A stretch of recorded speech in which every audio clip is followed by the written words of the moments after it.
네, 이번 영상에서는 지식산업센터 호실 선택할 때 이제 살펴봐야 될 내용들에 대해서 안내를 해드리겠습니다. 기본적으로 분양 상담사분이 현재 가장 낫다고 생각하는 호실들을 이제 몇 가지를 이제 추천을 해주겠죠. 뭐 그것도 나쁘진 않을 테지만 일단 내가 기본적으로 어떤 호실이 좋은지는 알고 계셔야 될 것 같아서 판단하시는 데 도움이 되라고 영상을 촬영을 하고 있습니다. 먼저 봐야 될 거는 이제 층입니다. 층별 분양가를 확인을 하셔야 됩니다. 아파트 같은 경우도 이제 뭐 로얄층이 조금 더 가격이 높고 저층 부위는 조금 낮게 되어 있죠. 그래서 층별로 차이가 있는데 지식산업센터도 마찬가지로 로얄층이라고 하는 층들은 가격이 높게 되어 있고 상대적으로 조금 나쁜 층이라고 판단되는 부분들은 가격이 낮죠. 그래서 층별 분양가가 다 다르게 되어 있습니다. 층별 그리고 호실별로도 약간 차이가 있는데 호실별은 이제 코너 호실이 조금 더 높게 되어 있는 거죠. 그래서 층별 분양가를 확인하셔야 되는데 드라이브인 층은 이제 차량이 올라가는 거죠. 진입할 수 있는 거 1층이나 2층이나 3층이나 4층. 드라이브인 층 같은 경우는 올라갈수록은 가격이 저렴해집니다. 왜냐하면 차량이 진입할 때 2층까지는 한 번 올라가죠. 그럼 차량이 이제 내려서 이제 업무를 보고 차량이 도어 투 도어 같은 경우는 이제 진입해서 일을 볼 수 있는 거죠. 3층은 차량이 한 층 더 올라가야 됩니다. 4층은 한 층 더 5층은 또 한 층 더. 그러니까 드라이브인 층 호실 같은 경우는 층별 이제 평당가를 봤을 때 층별 분양가를 봤을 때 올라갈수록 저렴해집니다. 나는 뭐 5층까지 올라가는 수고를 내가 안고서라도 좀 낮은 금액을 찾는다 하시는 분들은 뭐 드라이브인 층 중에 제일 높은 층이 이제 가장 분양가가 저렴하게 나오겠죠.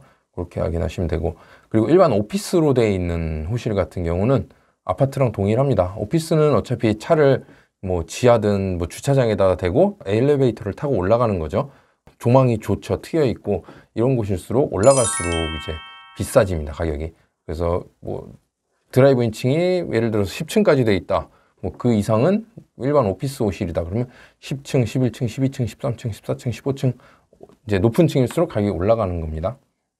그래서 이제 내가 사용할 것인지 그리고 임대를 놓을 것인지에 따라서도 이제 호실이 조금 달라질 수 있겠죠. 그리고 임대를 목적으로 한다면은 층수에 따른 임대료 차이는 거의 없습니다. 드라이브인 층 3층이다. 드라이브인 층 5층이다. 3층이니까 조금 더 비싸겠지라고 생각하실 수도 있는데 큰 차이는 없습니다. 면적이 똑같다면은 임대료에도 거의 큰 차이는 없습니다. 그렇기 때문에 가급적이면 내가 그 임대를 목적으로 분양을 받고자 한다 하면은 3층과 5층 가격이 당연히 분양가는 차이가 나죠. 근데 임대료는 똑같다, 비슷하다 하면은 당연히 나는 싼 걸 하는 게 낫죠. 그걸 이제 가성비라고 얘기를 하죠. 그래서 내 금액 대비했을 때 수익률이 더 높은 거. 그럼 이제 층수에 따른 임대료 차이는 없다는 거 생각하시고 결정을 하시면 되겠고요. 그리고 층을 정해졌다. 나는 여기 층 뭐 7층이 좋다, 8층이 좋다. 층이 결정됐으면 다음은 이제 호실을 선택을 해야 되는데 코너 호실이 우선은 가장 먼저 분양이 됩니다.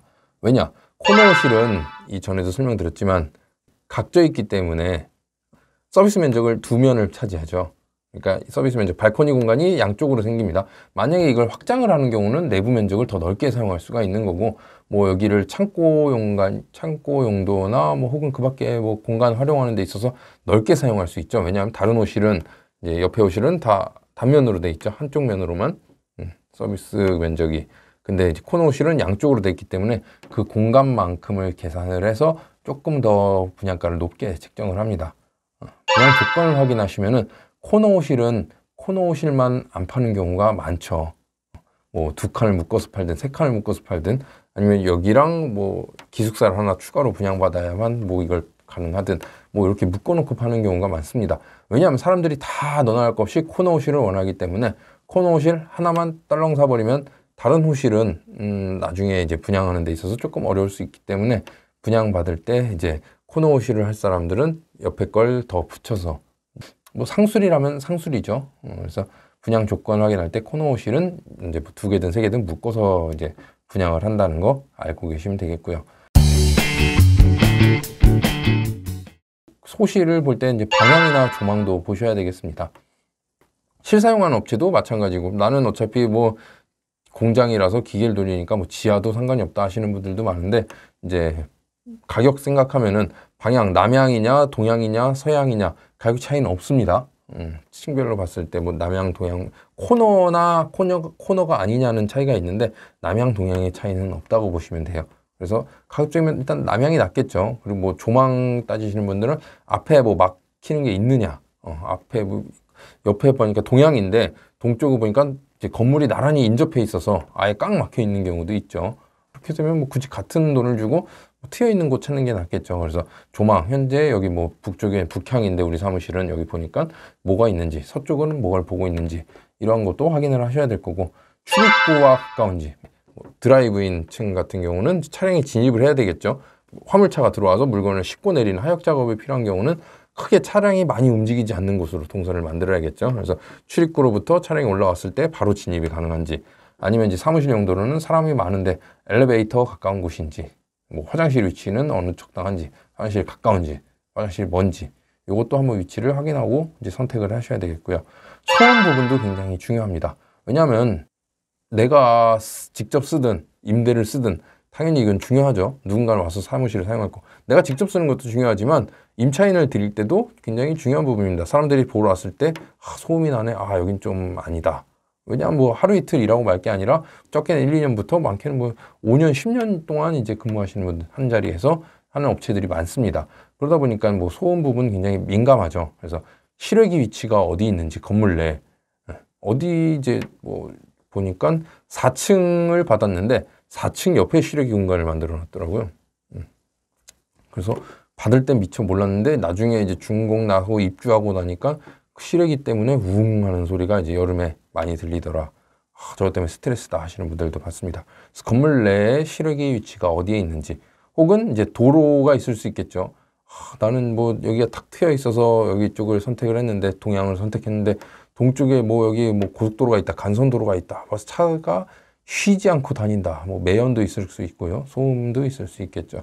또 주변 환경을 보셔야 되겠습니다. 난 여기 호실을 선택을 했는데 보니까 여기 뭐 내년에 공사가 잡혀 있다. 여기 부지가 뭐 빈 공터가 있었는데 넓겠다. 뭐 앞이 트여 있어서 좋았겠다 했는데 여기 뭐가 들어온다더라. 공사를 시작한다더라. 뭐 충분히 있을 수 있죠. 그래서 주변 환경까지도 한번 고려를 해서 호실을 선택을 하시는 게 중요하겠습니다. 뭐 물론 큰 모르는 부분을 새로 알려드리기보다는 이미 알고 있는 내용을 한번 정리해드리는다 생각하면서 동영상 촬영을 했습니다. 그래서 지식산업센터에 이제 관심 있으신 분들은 계약하러 가시기 전에, 혹은 이제 지식산업센터에 대해서 좀 알아보려 하시는 분들은 호실 선택할 때 이러한 부분이 있다 정도는 알고 하시면 좋겠습니다.